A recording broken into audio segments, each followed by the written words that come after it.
We are federales. You know, the mountain police. If you're the police, where are your badges? Badges? We ain't got no badges. We don't need no badges. I don't have to show you any stinking badges. And thus, a dynasty of movie lines was born. With this simple utterance, millions of people, filmmakers, Mexican smartasses, myself, and countless others have ripped it off time and again, cementing it as a legend of the silver screen. I have long maintained that it's the greatest line in film history, and this is coming from a guy who quotes Star Wars in his daily speech. Badges? We don't need no stinking badges. Oh, no. The Treasure of the Sierra Madre was actually a novel written by some guy named B. Traven. Does anybody remember the actual plot to this story? I mean, yeah, there's a treasure hunt and things, but for the most part, its one claim to fame is that one line. In fact, that's not even the real line. In the book, it actually reads, "Badges? To goddamn hell with badges! We have no badges. In fact, we don't need badges. I don't have to show you any stinking badges, you goddamn cabron and chinga tu madre!" It was, of course, cut for the censors back then. Really, I don't think the plot is anything special. It's just a treasure hunt, and in the end, greed destroys the heroes, each vying for gold. Its historical significance is more interesting to me. It was written in 1927, a few years after the Mexican Revolution. You know, Pancho Villa and them. Even though the revolution was supposed to help end poverty and such, it led to a lot of lawlessness in the Mexican countryside, allowing bandits to roam about, robbing people as they saw fit. This led to the creation of the federales, who were there to help protect people. Even today, the federales are supposed to be the most hardcore badass dudes south of the border, who are being paid off by the drug cartels. Hell, these criminals are still around. Look at El Chapo. I wonder if he's ever said the line. It's really a testament to the efficiency of the Mexican outlaws that they've managed to last this long and become this powerful. Good old Catholic work ethic. Badges? We don't need no stinking badges. But back to the actual story, no matter how generic it really is. I actually find the author of the book far more interesting than the book itself, or rather the lack of an author.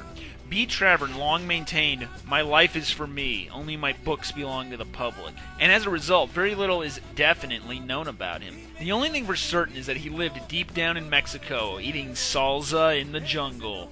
Some say his real name was Rhett Moreau, a playwright, actor, and political anarchist who fled Germany after the destruction of World War I. Yet others claim that Rhett Moreau was a stage name, and his real nname was Otto Fige, a man with a little more extensive history. However, there was also an American who lived in Mexico who was named Barrick Travern that word, who traveled and wrote extensively about the region. Also, his name was freaking B. Travern! They don't think it was him because the translations of his books in German don't coincide with each other. Also, it's less sexy if he's just some white guy who spent time down in Mexico. Who cares about that? However, an interesting theory popped up on the set of the Treasure of the Sierra Madre film. Director John Huston was supposed to meet B. Travern while they were shooting on location, but instead he sent another man named Hal Croves to meet him and act in his stead. Hal Croves was given full power of attorney and can make any decisions he saw fit during the making of the film. This, combined with the generally unknown character of the author, gave rise to speculation that this Hal Croves character was indeed B. Travern himself acting in disguise. They actually found Torvson after filming the movie, and when he was discovered, he disappeared. Hal Croves would return again acting as a literary agent on Traven's behalf. He finally died, and his wife announced that his real name was Traven Dvorvson Croves, and that he did the mysterious thing just to mess with people. There were other theories, one that he was Ambrose Bierce, a famous writer who disappeared in Mexico back during the turn of the century. Another one said he was Jack London, having faked his death and started life anew.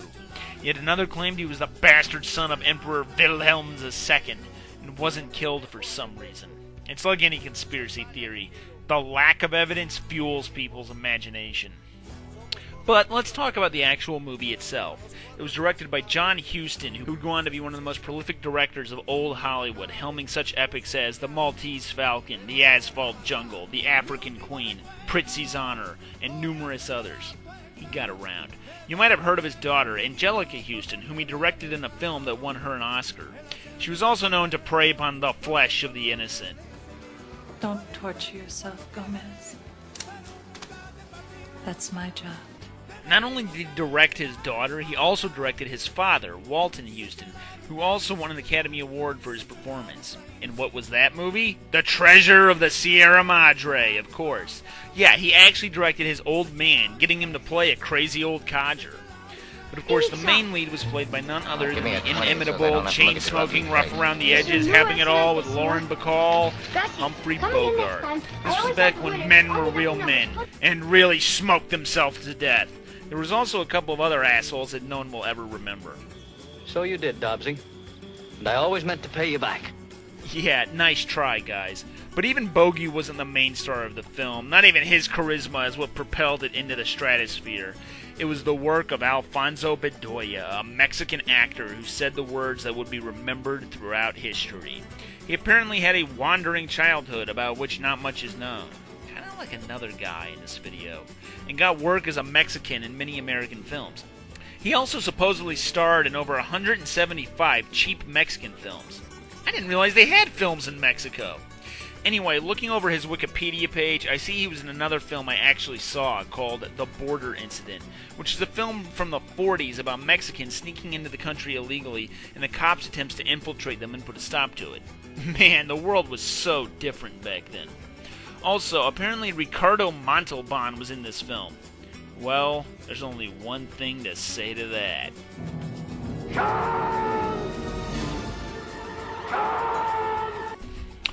One last note about Alfonso Bedoya. He died at the ripe young age of 53 from alcoholism. There you go, kids. Lay off that tequila and let that cocaine be.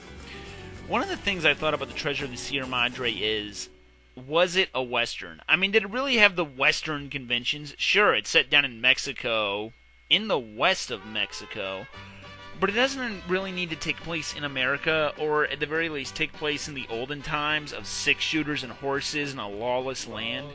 I was thinking about including it in my history of Western movies, but I opted to do this video instead. This movie stands on its own, pinned by the shadowy hand of a man of mystery. B. Traven will forever remain unknown, a blank spot in a world of constantly knowing everything about everything. And maybe that's the way it should be. An author is the summation of his books, nothing more than a name on a page.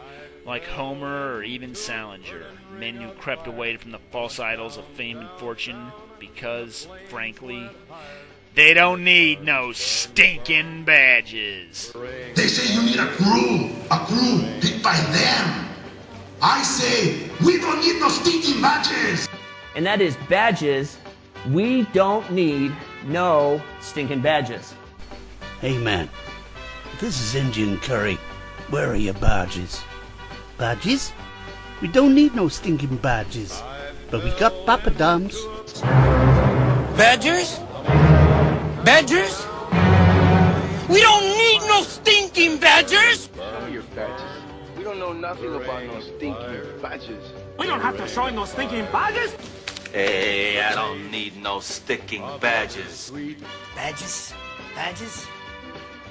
No, that's a good idea. Maybe we should get some badges. I fell into a burning ring of fire. I went down